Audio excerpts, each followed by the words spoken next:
जय माता दी बोल साचे दरबार की जय। मैं सरिता शुक्ला अपने और आपके YouTube चैनल पर आप सभी का स्वागत करती हूं और बालाजी से यह प्रार्थना करती हूं कि आप सभी लोग सकुशल अपने घर सुरक्षित हों। आज की वीडियो में आप लोगों को दशहरे के कुछ बहुत ही खास बातें बताऊंगी और कुछ बहुत ही खास उपाय बताऊंगी। वीडियो पूरी अवश्य देखिएगा। पर वीडियो शुरू करने से पहले सबसे पहले सभी बड़ों को सादर चरण स्पर्श, छोटों को शुभ आशीर्वाद और जो मेरी उम्र के हैं उनको प्रेम भरा नमस्कार। और बताइए कैसे हैं सभी लोग। अब आज की वीडियो में दशहरा को लेकर के दे रही हूँ, वीडियो ज़रूर देखिएगा, बहुत ही काम की चीज़ें हैं। सबसे पहले जो मैंने पिछले वीडियो में बताया है कि माँ को जो है लौंग की माला पहनाई है आपने, तो सबसे पहले क्या करना है, वो लौंग की माला आपको दशहरे के दिन जब आप विसर्जन करेंगे, तो अगर मूर्ति है तो मूर्ति का तो, क्योंकि मिट्टी की मूर्तियाँ जो हैं घर में नहीं रखी जाती, उनका विसर्जन करना ज़रूरी है, इसलिए उसका विसर्जन तो करना ही है। और जो आपने कलश रखा है, कलशे का पानी जो है उसको क्या करिए कि किसी अपना गमला उमला तुलसी उलसी में, चाहे ऐसे फूल पत्ती के गमले ऐसे कुछ हो, उसमें डाल दीजिए। जो आपने चावल रखा है उस चावल में से थोड़ा सा चावल आप जहाँ धन रखते हैं वहाँ पर रख लीजिए और बाकी जो चावल है वो पक्षियों को डाल दीजिए। और तीसरी चीज़ आपको क्या करना है कि जो लौंग की माला है उसको ले जा कर के नदी में आपको विसर्जित कर देना है, ठीक है।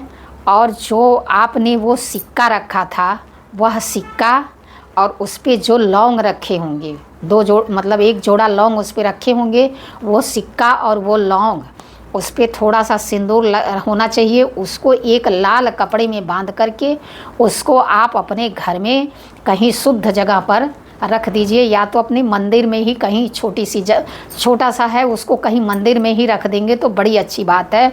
उसके बाद उसका चमत्कार देखिएगा, पूरे साल आपको इसका लाभ मिलेगा।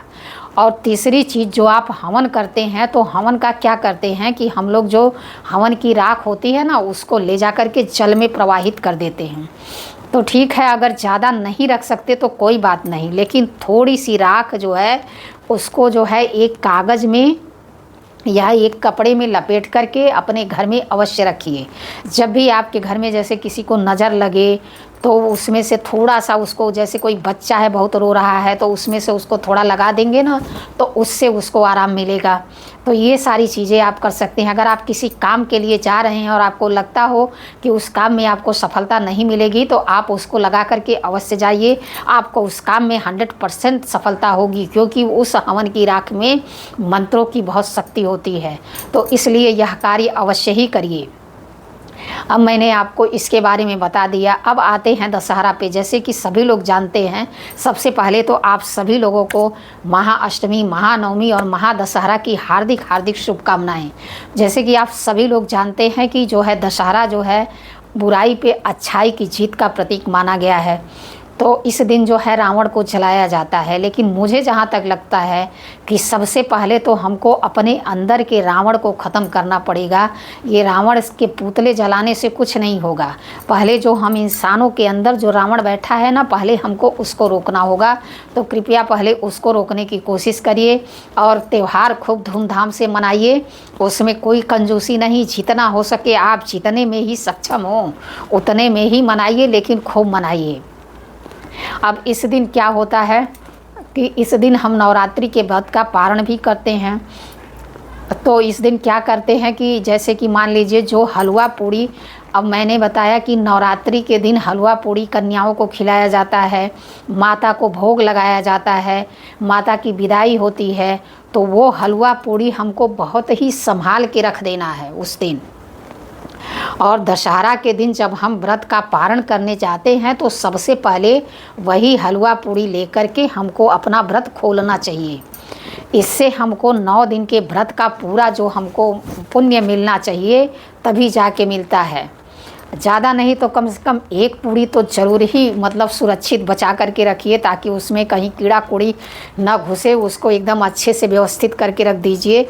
आजकल सबके घर फ्रिज है, फ्रिज में रख दीजिए। चाहे उसको किसी मान लीजिए आपके यहाँ फ्रिज नहीं है तो एक थोड़ा सा पानी ठंडा ले लीजिए, किसी बर्तन में कर करके उसी पानी में ठंडे में रख दीजिए, बंद करके, पड़ा रहेगा सुरक्षित। दूसरे दिन ही तो लेना है। तो इसलिए जो है यह कार्य अवश्य करिए। सबसे पहले वही पूड़ी और हलवा लेकर के अपना व्रत का पारण करिए, उसके बाद खूब खाइए जो भी खाना पीना है आराम से। और इस दिन जो है दशहरे के दिन शमी के वृक्ष की पूजा करना बेहद ही अनिवार्य है। इस दिन शमी वृक्ष की पूजा अवश्य ही करिए, क्योंकि उसकी पूजा करने से आपको इस दिन भोलेनाथ का आशीर्वाद प्राप्त होता है। इस दिन हनुमान जी के मंदिर अवश्य जाइए, भगवान श्री राम की पूजा अवश्य करिए, क्योंकि उन्हीं का तो दिन है इस दिन, तो इसलिए उनको कैसे भूल सकते हैं। तो इस दिन हनुमान मंदिर जाइए, वहाँ श्री राम स्तुति करिए पहले। अगर आपकी कोई कामना है तो इस दिन मत चूकिए। इस दिन आप थोड़ा सा ऑरेंज वाला सिंदूर ले लीजिए, थोड़ा सा चमेली का तेल ले लीजिए, एक छोटी सी शीशी, और थोड़े से बूंदी के लड्डू ले लीजिए। ले करके हनुमान जी के मंदिर जाइए, वहाँ जा कर के उनको जो है चमेली का तेल और सिंदूर मिला करके चढ़ाइए। अगर नहीं चढ़ा सकते हैं तो जो पुजारी हैं उनको दे दीजिए, वो चढ़ाएंगे। और फिर वहाँ बैठ कर के सबसे पहले श्री राम स्तुति का पाठ करिए, उसके बाद हनुमान चालीसा का एक बार पाठ करिए और उनसे प्रार्थना करिए अपनी कामना पूरी होने के लिए। देखिए आपकी मनोकामना कैसे नहीं पूरी होती है। और अगर आप मंदिर नहीं जा सकते हैं तो आप अपने घर पर यह कार्य करिए। घर पे क्या करिए कि ऑरेंज कलर का सिंदूर जो है हनुमान जी की फ़ोटो, प्रतिमा जो भी आपके पास है भगवान राम की, उनको चढ़ाइए। और उसके बाद वहाँ पे एक चमेली के तेल का दीपक जलाइए और बैठ करके श्री राम स्तुति का पाठ करिए। और उसके बाद हनुमान चालीसा का पाठ करिए और अपनी मनोकामना उनसे कहिए, आपकी मनोकामना अवश्य ही पूरी होगी। कह के तो देखिए, और इस इस उपाय को विधिवत करके तो देखिए पूरी श्रद्धा से। भगवान तो देखिए, भगवान क्या है? श्रद्धा है। अगर आपके मन में श्रद्धा है, भक्ति है, विश्वास है, तो फिर आपका काम होने से आपको कोई नहीं रोक सकता।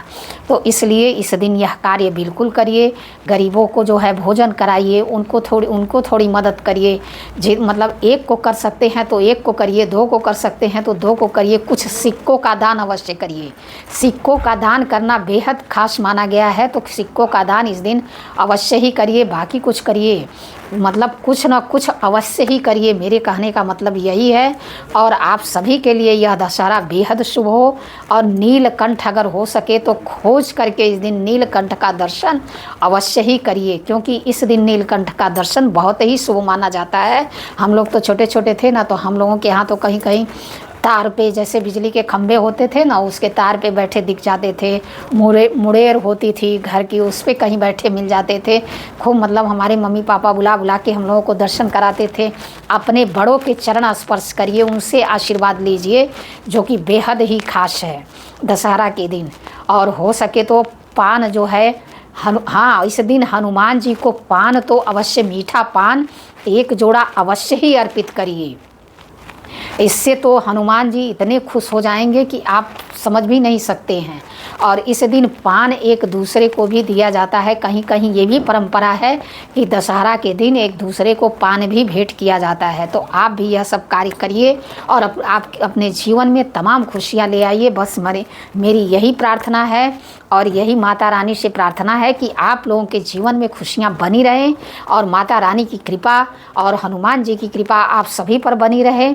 और वीडियो में अगर कोई गलती हो गई हो तो क्षमा करिए। ऐसी जानकारी के लिए हमसे जुड़िए, हमारे चैनल को लाइक, सब्सक्राइब और शेयर करिए। जय श्री राम, जय बालाजी सरकार, जय माता दी।